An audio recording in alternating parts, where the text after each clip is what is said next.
I wasn't supposed to stay in Ashbrook for long. Just a few weeks to get away from the noise of the city, clear my head, maybe find some quiet work fixing cabins or cutting lumber. That's all I wanted. Silence, simplicity, and maybe a chance to disappear for a while without anyone asking why. The town sat at the edge of nowhere. A few gas pumps, a diner that smelled like coffee and smoke, and a main street lined with crooked lampposts. It looked like every other small town I'd passed through except for one thing. The air felt heavy, like it didn't want me there. The first person I spoke to was an old man outside the diner. He was sweeping the sidewalk even though there wasn't any dust. He looked up when I parked, squinting against the afternoon sun, and said quietly, "You're not from around here, are you?" I smiled, tried to sound casual. "Just passing through. Looking for a place to stay." He pointed down the road toward a cluster of cabins near the tree line. "Talk to Harris. He rents them sometimes." Then he hesitated, leaned closer, and added, "But don't go walking after dark. Not unless you want to end up like the others." I waited for a laugh, some hint that he was joking. But his face didn't change. He just went back to sweeping, slower this time, watching me from the corner of his eye. I should have listened. I should have driven right past that town and never looked back, but something about the quiet drew me in. Harris was exactly the kind of landlord you'd expect in a place like this. Gray hair, weathered hands, and a stare that felt too long to be polite. He gave me a cabin near the woods, said it hadn't been rented in months, then handed me the keys and muttered, "Stay inside after dark. And if you hear something outside, pretend you didn't." I laughed it off. Told him I'd be fine. He didn't laugh back. The cabin was small but clean. A single bulb over the table, a narrow bed, and windows that looked out into a wall of trees so dense the sunlight barely touched the ground. I unpacked my things, made some coffee, and tried to ignore the way every creak in the floor sounded like footsteps just one room away. That night, the silence felt unnatural. No wind through the pines, no insects, not even the distant hum of the highway. It was so quiet that I could hear my own pulse in my ears. I tried to sleep, but around 2 a.m., something woke me. A sound so faint, I thought I'd imagined it.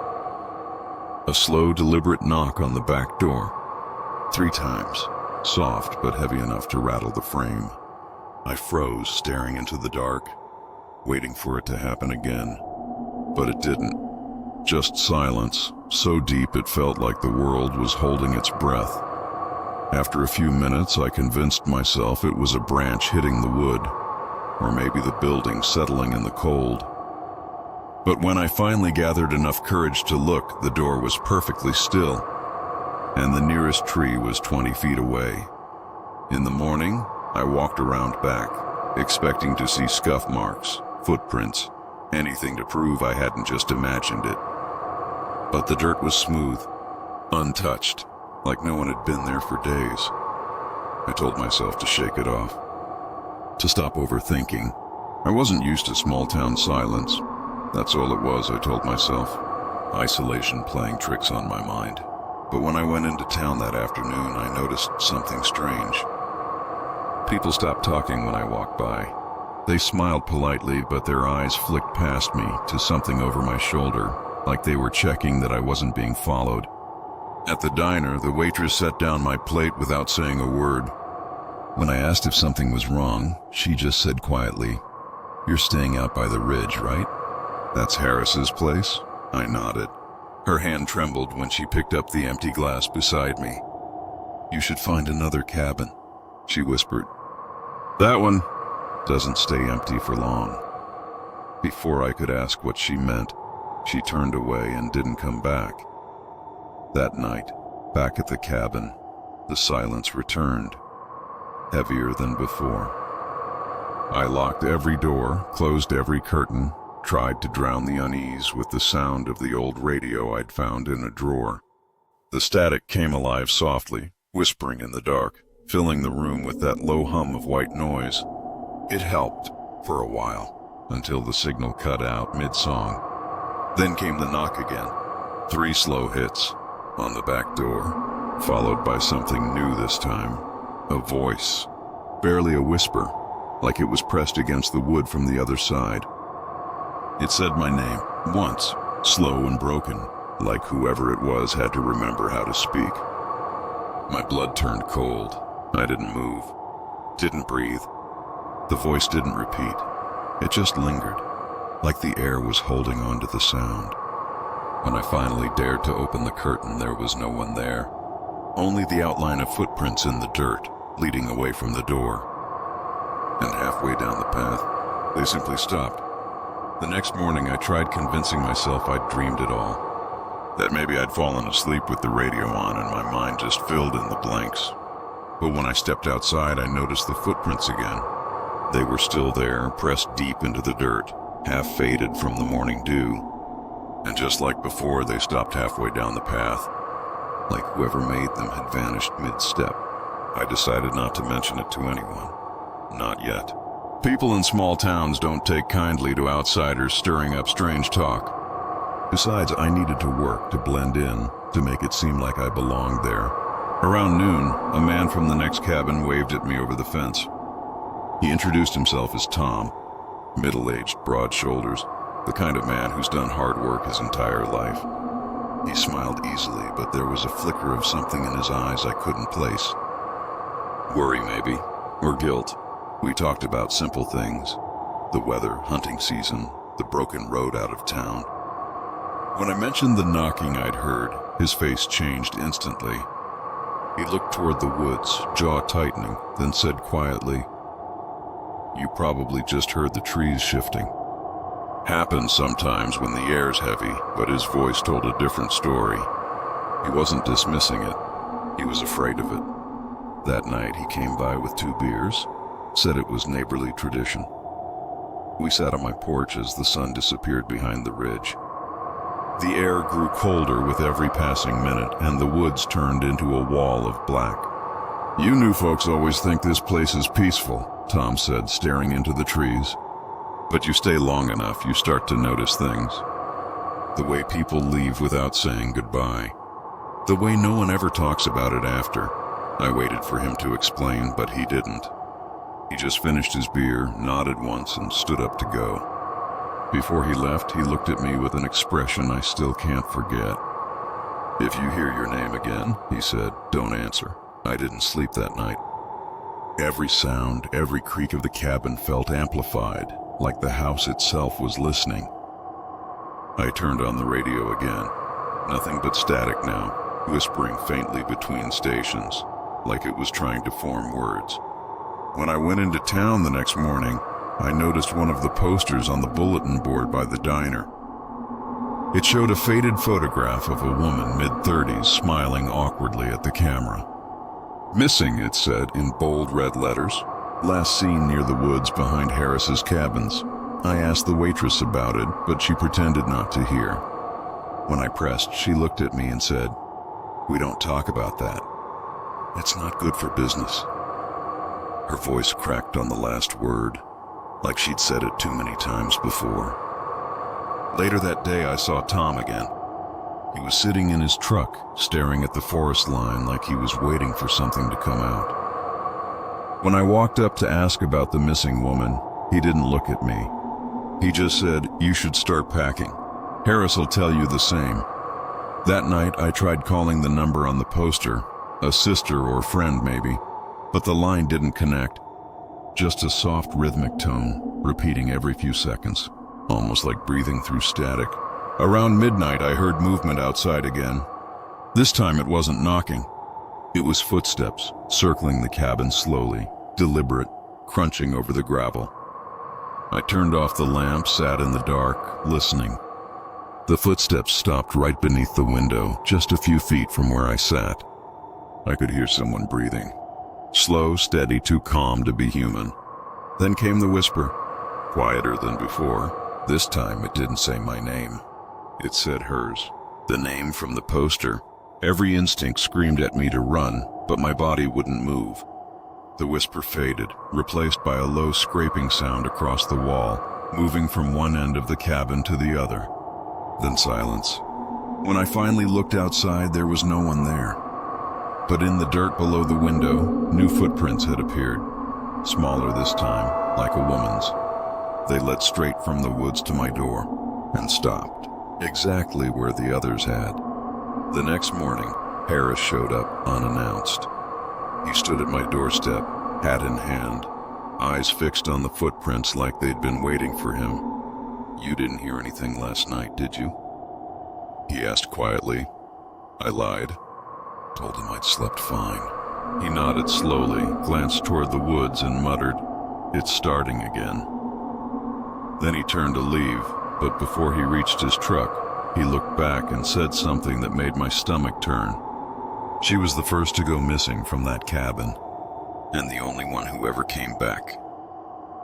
After days of wandering the streets, watching the way people avoided certain corners, I started noticing patterns. Every shop, every house seemed normal, but there was a tension beneath the surface, like a secret waiting to be spoken. I began asking questions casually about the missing woman from the poster. The moment I mentioned her name, conversations stopped mid-sentence. Eyes darted away. Voices faltered. It was like the word itself carried danger. Tom appeared behind me one afternoon, leaning against his truck. "I see you're poking around," he said quietly, tone low, almost pleading. "You shouldn't be looking for her. Or anyone else who's disappeared." I asked him why. He hesitated, chewing on the words like they tasted bitter. Finally he whispered, "It's the cabin. It chooses, and the town lets it, or maybe helps it." I froze. I had no idea what he meant by chooses, or why anyone would let such a thing happen. My heart started racing.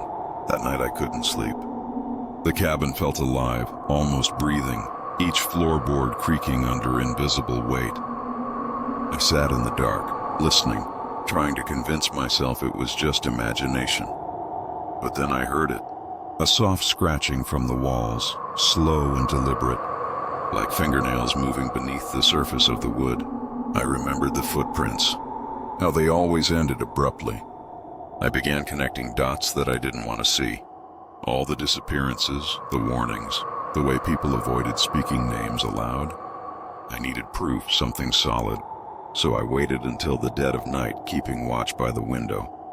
The air grew thick, cold, unnatural, and then I saw movement in the woods. A shadow gliding between the trees. Not quite human, not quite animal. It stopped just beyond the tree line, staring.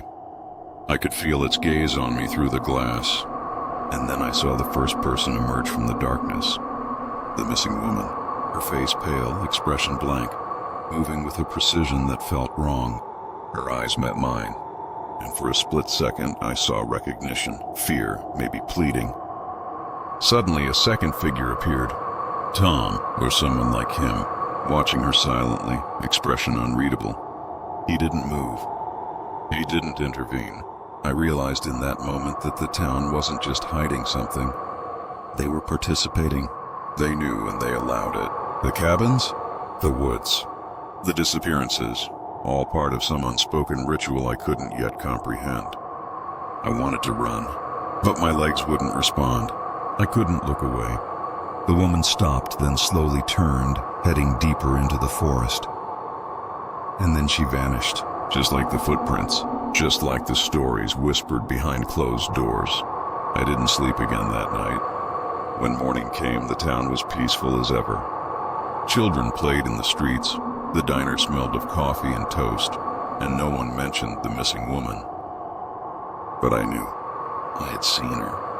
And I had seen the town's complicity. Every smile, every polite nod, every casual glance hid something darker than I could have imagined. I tried asking Harris about it the next day. He only shook his head slowly, sighing.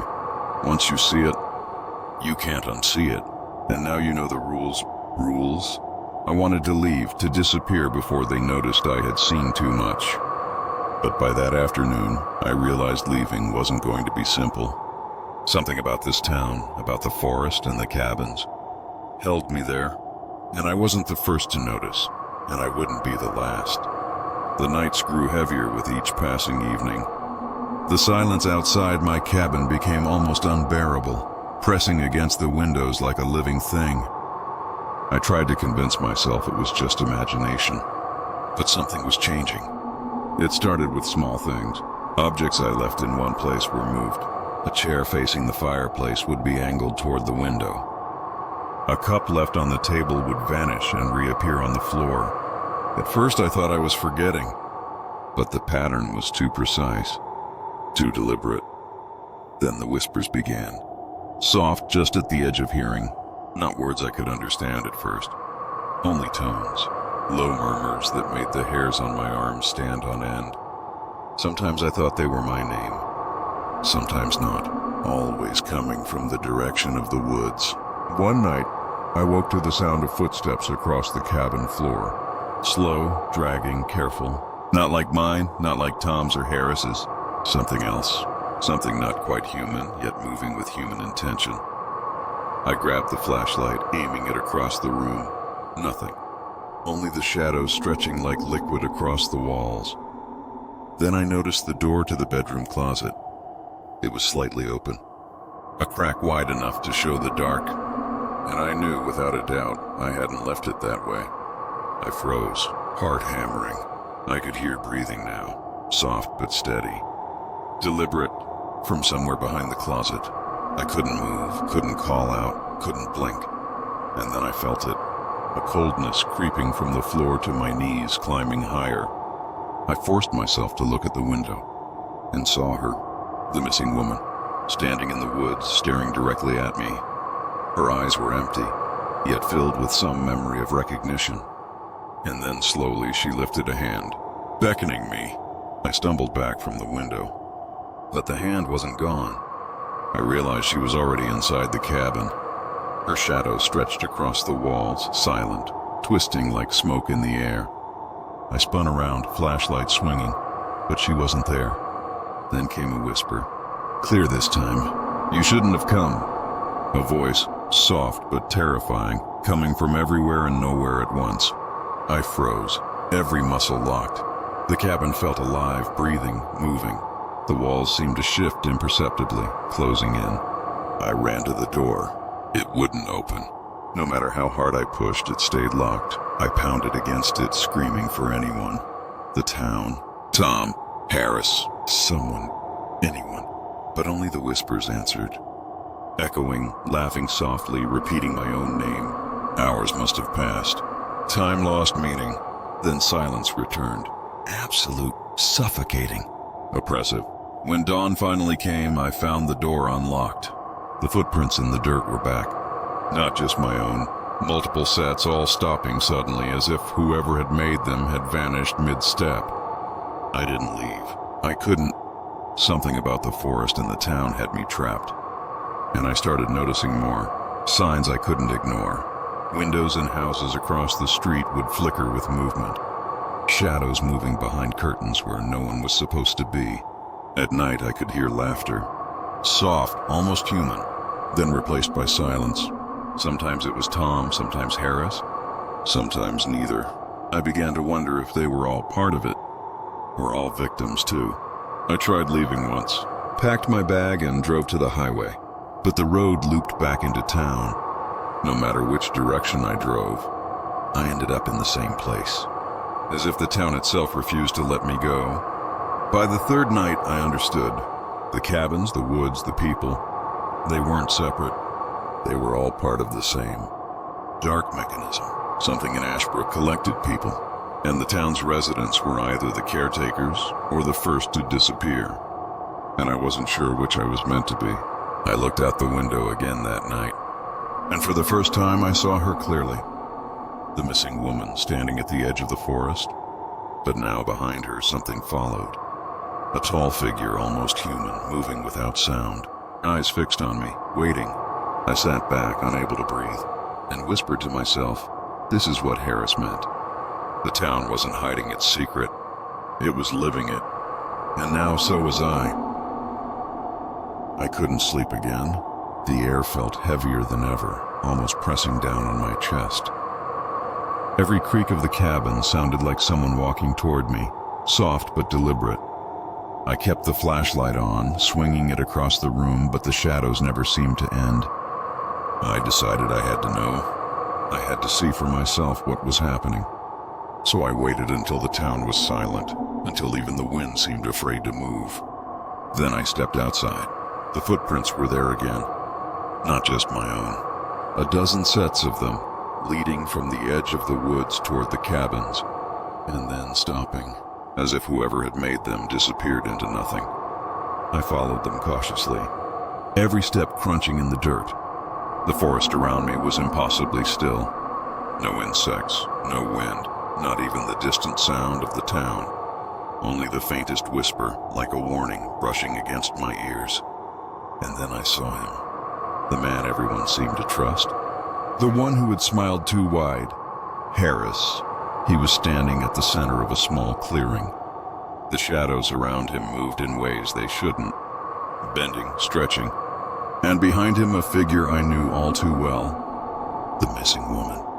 Her eyes blank, her face expressionless. I wanted to call out, but my voice wouldn't come.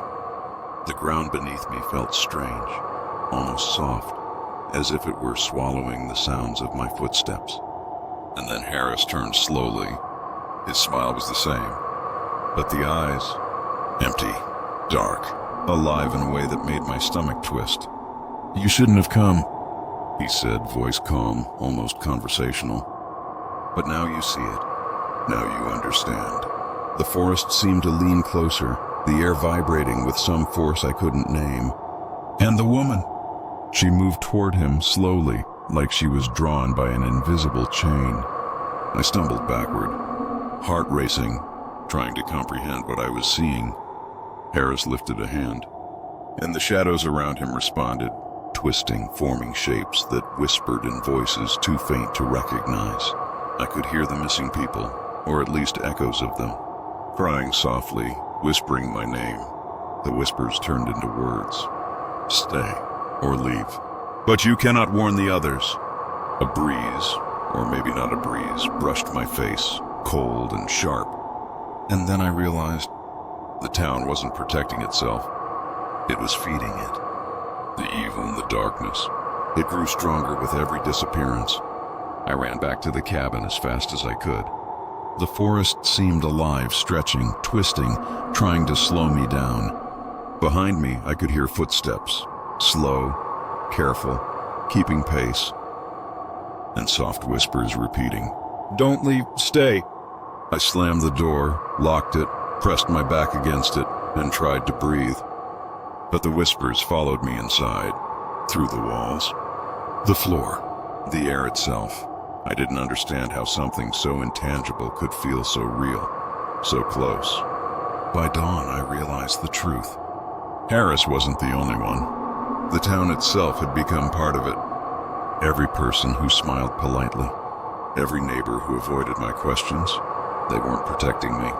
They were part of the system, and I had already seen too much. The footprints outside had returned, leading not away but circling the cabin. And in the middle of them, faint but clear, one set of prints leading directly to my door, and stopping, as if waiting for me. I wanted to leave. I wanted to escape, but something told me it was already too late, and that whatever Harris and the town were protecting, or feeding, was already aware of me. I sat in the cabin all morning listening, hoping it would be gone, but the whispers continued. Soft, patient, always just at the edge of hearing. And I knew. The town, the cabins, the forest were alive and hungry, and I was now part of it, whether I wanted to be or not. I couldn't ignore it any longer. The forest, the cabins, the whispers, they were all connected, and I knew Harris was at the center of it somehow, feeding it or being fed by it. I needed answers, even if it meant stepping into the darkness itself. That night I left the cabin cautiously, flashlight in hand.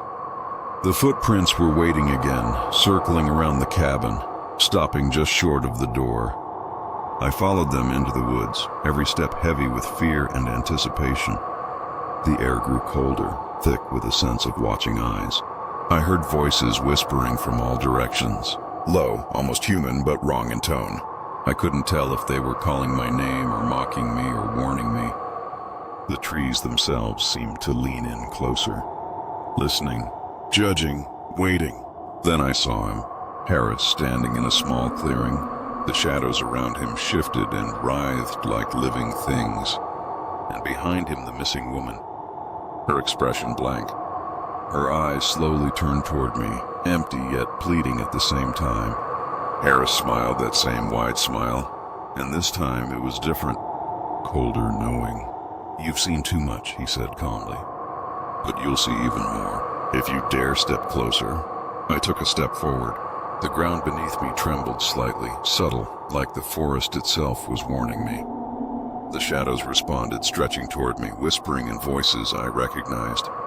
The voices of the missing, calling, begging, warning. The woman stepped forward, but something changed in her. A flicker of awareness, a flash of fear, like she remembered who she once was. And then she froze. Her body twisted unnaturally, as if the forest itself was controlling her movements.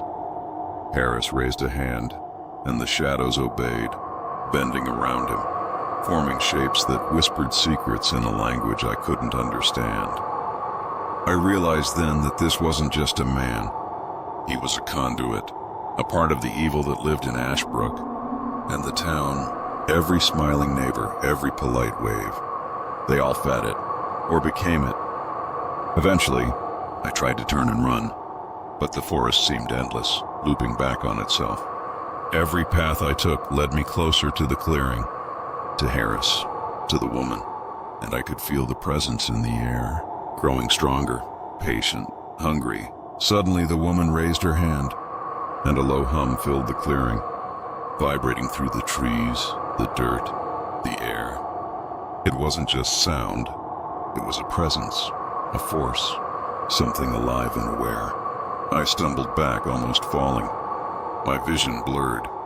The shadows twisted around her, forming shapes I couldn't identify. Faces, bodies, moving without sound, reaching, watching. I screamed, but the sound seemed to get swallowed by the darkness. The whispers grew louder, repeating over and over. "Join us, join us, join us." And then Harris's voice, calm, almost soothing. "You can't leave. You already know too much. You're part of it now." I fell to my knees, heart racing, chest burning. The forest was alive, the town was alive, and I could feel it pulling at me, testing me, feeding on my fear. The woman stepped closer, her eyes briefly flickering with recognition. Then the shadows surged around her, enveloping her entirely. I scrambled backward, barely aware of the path beneath my feet. Branches tore at my clothes and face. The wind screamed like a living thing. Every instinct told me to stop, to give in, but I refused, somehow, some stubborn part of me. I reached the edge of the clearing, and Harris spoke again. "Leave now, or become like her," and I understood. The missing weren't just gone. They were absorbed, transformed, becoming part of the forest, part of the town, part of the darkness itself. I ran blindly through the trees, hearing the whispers behind me, laughing softly. By some miracle, I reached the road, the first light of dawn touching the horizon. The forest fell silent behind me, as if nothing had ever happened. But I knew. I had seen it, and the knowledge would never leave me.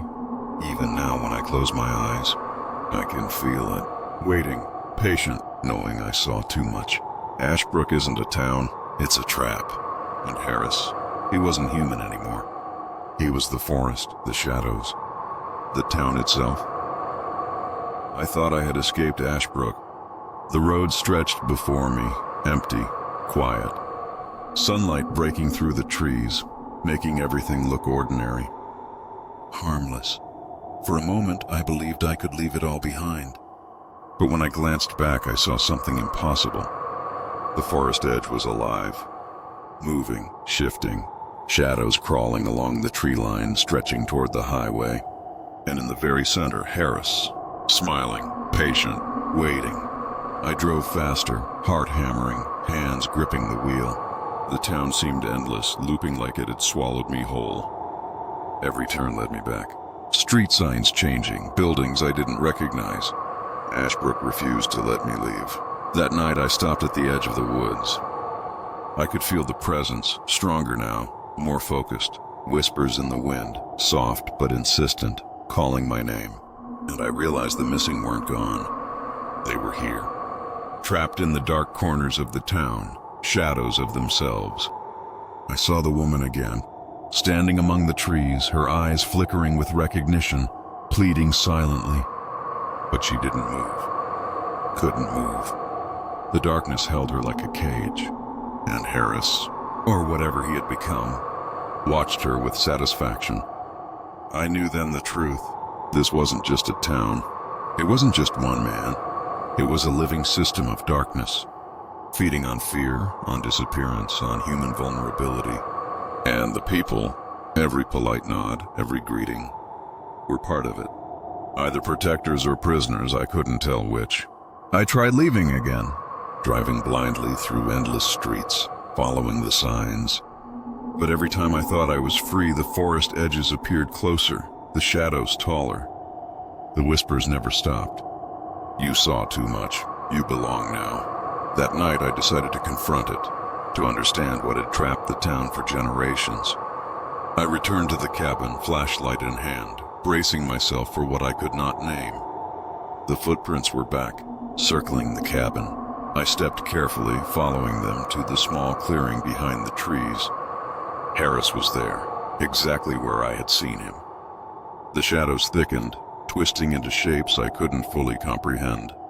And the woman, she was there too, her body trembling, the shadows caressing her, controlling her. I realized then that the darkness wasn't just around them. It was alive, thinking, choosing, waiting for anyone foolish enough to see, and now it had chosen me. I tried to speak, to demand answers, but no words came out, only a whisper in my own mind. You can't leave. You can't forget. You will join them, I ran. Branches clawed at my skin, roots tripping my feet, shadows twisting to block me. Every step was harder than the last. I reached the edge of the road, sunlight barely touching the asphalt, and I saw it. The truth reflected in the forest. Harris was no longer human. His face stretched and warped, shadows merging with his body. The missing woman's eyes met mine. Empty, hollow, lost. And then I understood. Ashbrook never let people leave. The forest never let anyone leave. The town, the people, the cabins, the shadows. They were all one. And anyone who saw the truth, anyone who resisted, became part of it. I ran until my lungs burned. Until the headlights of another car blinded me. When I looked back, the forest was still normal, innocent. But I knew better. I had seen it. Felt it. And it had felt me too. Even now, years later, I hear the whispers in the quiet. Every town I pass feels different. Every shadow too long. Every rustle in the wind too deliberate. I know the darkness waits. Patient, hungry, and I can't escape it. I finally understood. Some towns aren't meant to be found. Some people aren't meant to be saved. And some secrets are alive and waiting.